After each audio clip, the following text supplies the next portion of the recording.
So I've been spending time with this quiz that's coming up next week. So my head is like in Neverland a little bit. And Venerable talks about Neverland at one point in this talk that I've been listening to, and it really made me think again about some things that kind of come up in the practice. And so I don't know, when you were young, if you had ideas about utopia or things like that. I kind of did.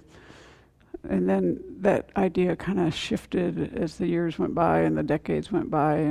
But I find every once in a while something comes up and I'm like, oh yeah, better watch out for this.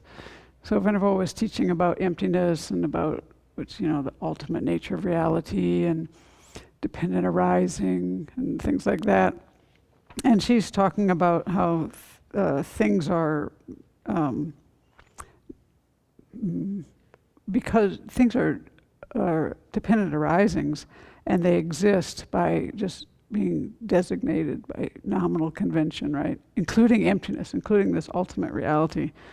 And she's always telling us how, we have such a hard time with emptiness because it doesn't leave you anything kind of to hang your hat on. We always want, I'm kind of taking this from the inside experience of we always want to find something, some really solid thing to like stand on, that we think is going to be like that. And then it always kind of gets completely like whoop, pulled out.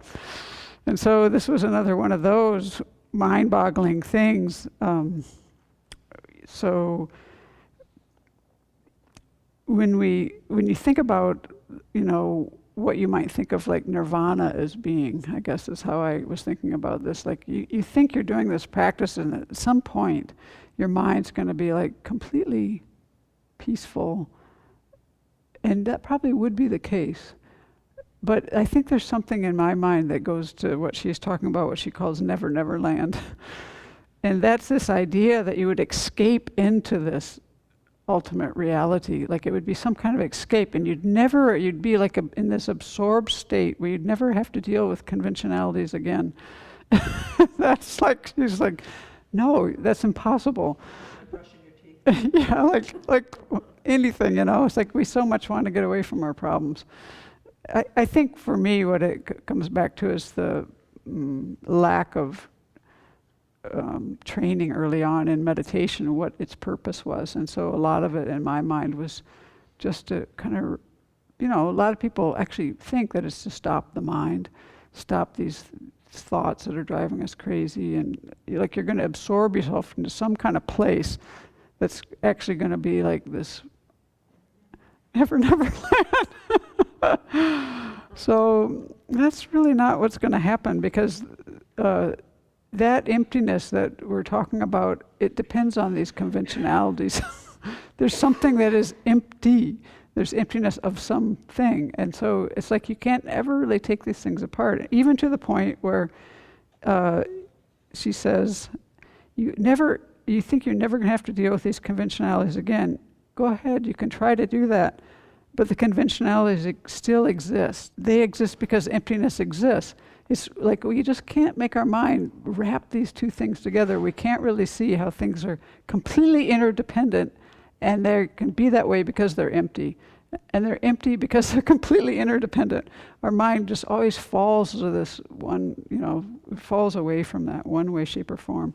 So even when it comes to like Nirvana, she says, and samsara will still exist.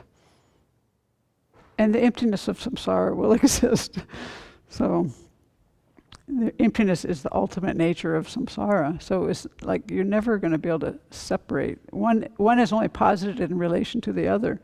That's the thing that is so hard, that this thing about nominal convention and conceptualization, is really, you can't really understand this until you've realized emptiness, actually. So we don't have to worry about that too much, but we do have to marinate ourselves in trying to understand this so that we don't get lost. Like it's like this, because we have these emotional notions, I would say, kind of emotional notions, and this is where, without a lot of understanding of these topics, we could get lost easily.